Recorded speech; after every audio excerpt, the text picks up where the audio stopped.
সুপ্রিয় বন্ধু, আপনাকে স্বাগতম।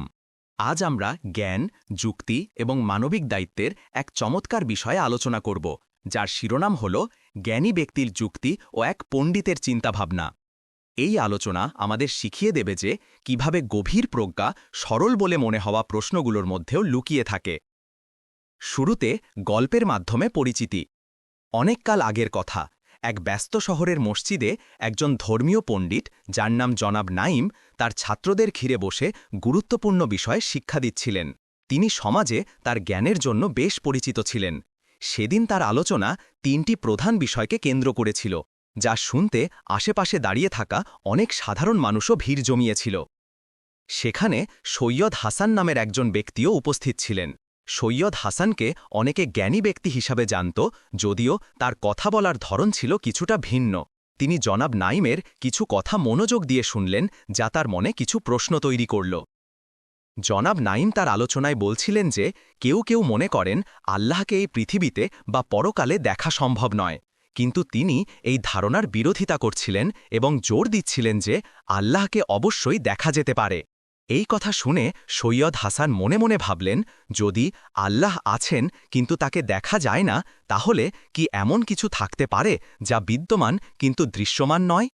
এরপর জনাব নাইম শয়তান সম্পর্কে কথা বলতে শুরু করলেন।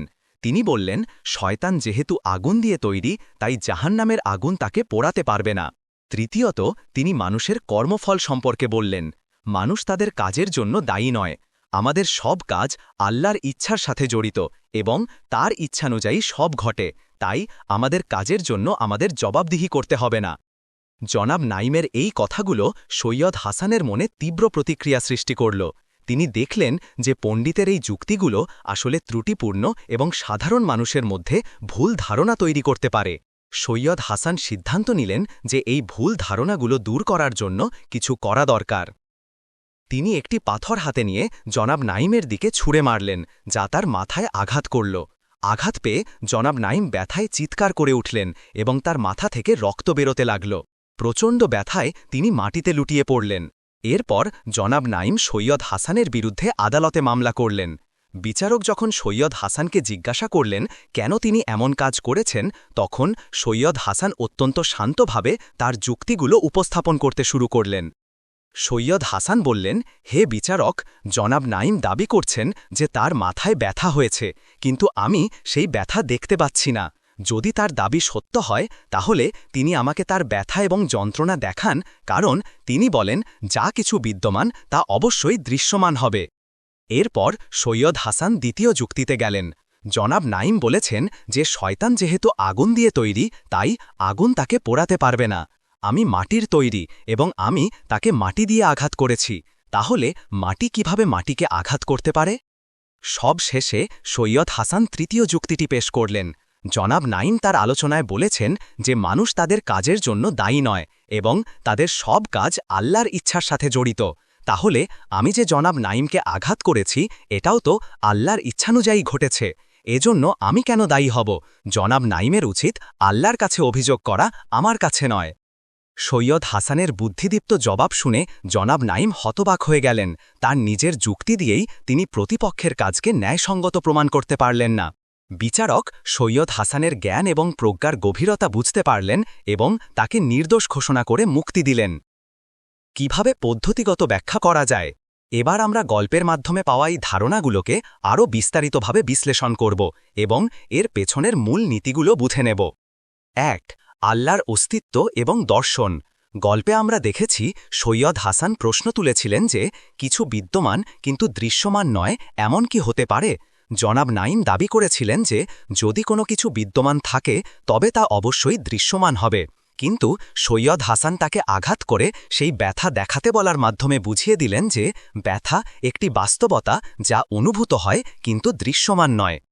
ইসলামী চিন্তাধারায়, বিশেষ করে বিশুদ্ধ ইসলামী দর্শনে, আল্লাহকে এই পৃথিবীকে বা পরকালে কোনো চোখ দিয়ে দেখা সম্ভব নয়, কারণ আল্লাহ আমাদের ইন্দ্রিয়ের সীমার ঊর্ধ্বে। তিনি কোনো শারীরিক আকৃতি বা নির্দিষ্ট স্থানে আবদ্ধ নন। আমাদের চোখ কেবল সীমিত আলোকরশ্মি এবং বস্তুজগৎকে দেখতে সক্ষম। আল্লাহ এমন এক সত্তা যা সমস্ত সৃষ্টি এবং ধারণার ঊর্ধ্বে। তিনি সর্বব্যাপী এবং তার অস্তিত্ব এতই মৌলিক যে আমাদের সীমিত চোখ তাকে উপলব্ধি করতে অক্ষম। ব্যথা যেমন বাস্তব হলেও অদৃশ্য, তেমনি আল্লাহর অস্তিত্বও পরম বাস্তবতা, কিন্তু আমাদের চর্মচক্ষুর দ্বারা তা দৃশ্যমান নয়। তার দর্শন আধ্যাত্মিক উপলব্ধির মাধ্যমে সম্ভব, শারীরিক চোখের মাধ্যমে নয়। ২. শয়তান সৃষ্টি এবং শাস্তি। জনাব নাইমের যুক্তি ছিল যে শয়তান যেহেতু আগুন দিয়ে তৈরি, তাই জাহান্নামের আগুন তাকে পোড়াতে পারবে না। সৈয়দ হাসান এর উত্তরে বললেন যে তিনিও মাটি দিয়ে তৈরি, আর তিনি পণ্ডিতকে মাটি দিয়েই আঘাত করেছেন, তাহলে মাটি কিভাবে মাটিকে আঘাত করতে পারে? এই যুক্তিটি একটি সাধারণ ভুল ধারণা দূর করে। আগুন বিভিন্ন ধরনের এবং বিভিন্ন তীব্রতার হতে পারে। যেমন একটি ছোট আগুনের শিখা একটি বিশাল আগুনের উৎসকে পোড়াতে না পারলেও দুটি ছোট শিখা একে অপরের সাথে মিথস্ক্রিয়া করতে পারে। তদুপরি কোনো কিছু যে উপাদান দিয়ে তৈরি, সেই উপাদানই তাকে ভিন্নভাবে প্রভাবিত করতে পারে না, এই ধারণাটি ভ্রান্ত। উদাহরণস্বরূপ, জল জলের সাথে মিশে যায়, কিন্তু অতিরিক্ত জলও ডুবিয়ে দিতে পারে। তেলের মতো দাহ্য পদার্থ আগুন থেকে তৈরি হয় না, কিন্তু আগুন তাদের পোড়াতে পারে। শয়তান আগুন থেকে তৈরি হলেও জাহান্নামের আগুন ভিন্ন প্রকৃতির, যা আল্লাহ তার শাস্তির জন্য প্রস্তুত করেছেন। এই আগুন শয়তানকে অবশ্যই কষ্ট দেবে, কারণ সৃষ্টির উৎস যাই হোক না কেন, আল্লাহর শক্তি ও শাস্তি সর্বজনীন। ৩. মানুষের স্বাধীন ইচ্ছা এবং দায়িত্ব। তৃতীয় বিষয়টি ছিল মানুষের কর্মফল এবং দায়িত্বশীলতা। জনাব নাইম দাবি করেছিলেন যে আমাদের সব কাজ আল্লাহর ইচ্ছার সাথে জড়িত, তাই মানুষ তাদের কাজের জন্য দায়ী নয়। সৈয়দ হাসানের প্রত্যুত্তরে বললেন, যদি তাই হয় তাহলে তার আঘাত করাও আল্লাহর ইচ্ছাতেই ঘটেছে, তাহলে পণ্ডিত কেন তার অভিযোগ আল্লাহর কাছে না করে তার কাছে করছেন? ইসলামী শিক্ষায় মানুষের স্বাধীন ইচ্ছা, ইখতিয়ার একটি অত্যন্ত গুরুত্বপূর্ণ বিষয়। যদিও সবকিছুই আল্লাহর ব্যাপক জ্ঞান ও ইচ্ছার অধীনে ঘটে, আল্লাহ মানুষকে ভালো ও মন্দ বেছে নেওয়ার ক্ষমতা দিয়েছেন। এই ক্ষমতা মানুষের নৈতিক দায়িত্বের ভিত্তি। মানুষ যে পথ বেছে নেয় তার জন্য সে দায়ী। যদি মানুষের স্বাধীন ইচ্ছা না থাকত, তাহলে পুরস্কার বা শাস্তির কোনো অর্থ থাকত না। আল্লাহ তার ন্যায় বিচারের কারণে মানুষকে স্বাধীন ইচ্ছা দান করেছেন, যাতে তারা তাদের কাজের জন্য জবাবদিহি করতে পারে। তিনি ভালো ও মন্দের পথ দেখিয়েছেন এবং কোনটি বেছে নেওয়া হবে তার সিদ্ধান্ত মানুষের ওপর ছেড়ে দিয়েছেন। তাই যখন জনাব নাইম ব্যথিত হয়ে আদালতে অভিযোগ করলেন, তখন তিনি নিজের অজান্তেই স্বীকার করে নিলেন যে তার আঘাত পাওয়ার পেছনে সৈয়দ হাসানের একটি স্বাধীন সিদ্ধান্ত ছিল, যার জন্য সৈয়দ হাসানকে দায়ী করা যেতে পারে, অর্থাৎ মানুষের কাজের জন্য সে নিজেই দায়ী।